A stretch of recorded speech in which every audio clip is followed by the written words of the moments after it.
प्रिय आत्मन, क्या आपने कभी किसी स्त्री की नयनों में झांक कर देखा है? वहां दुख का अथाह सागर होता है, किंतु यदि वह अपनी श्वास को साध ले तो वह दुख ज्ञान का स्वरूप बन जाता है। आइए आज की कथा में ऐसी ही एक आत्मा से भेंट करते हैं। श्रावस्ती के समीपवर्ती ग्राम में माहवी नाम की एक स्त्री निवास करती थी। वह 3 बालकों की जननी थी। उसका पति युद्ध में वीरगति को प्राप्त हो चुका था। वह निर्धन थी, वस्त्र और अन्न की न्यूनता थी, परंतु इन सब से अधिक उसका मन विक्षिप्त रहता था। वह प्रायः रात्रि को रोती रहती, कभी विधाता को दोष देती तो कभी अपने भाग्य को कोसती। एक दिन ग्रामवासियों को झांत हुआ, भगवान बुद्ध समीपस्थ वन में पधारे हैं। माहवी अपने करुणामय हृदय और पीड़ित मुखमंडल के साथ बुद्ध के समीप पहुंची। वहां अपार जनसमूह था, किंतु बुद्ध की दृष्टि प्रत्यक्ष उस पर पड़ी। बुद्ध ने कोमल स्वर में पूछा, माता, तुम्हारी अभिलाषा क्या है?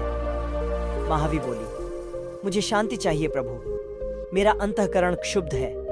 मैं न तो पूर्ण रूप से जीवित हूं, न ही मृत। बुद्ध ने शांत भाव से उत्तर दिया, शांति कहीं बाहर नहीं, वह तो तुम्हारी प्रत्येक श्वास में समाहित है। तुम बस उसे देखना प्रारंभ करो। महावी ने पूछा, मैं उसे कैसे देखूं?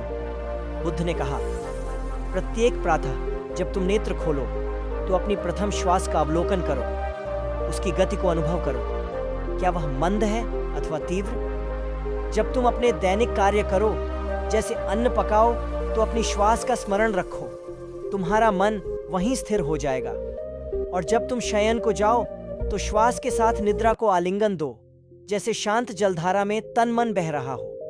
महावी ने इस साधना को जीवन का अंग बना लिया। कुछ सप्ताह बीते और एक दिन ग्रामवासियों ने अनुभव किया कि अब वह स्त्री जो निरंतर अश्रु बहाया करती थी, अब मौन है, किंतु उसका मौन भी पुष्प सा मधुर प्रतीत होता था। उसके पुत्र कहते, अब माता की दृष्टि में करुणा नहीं, कोई दिव्य प्रकाश है।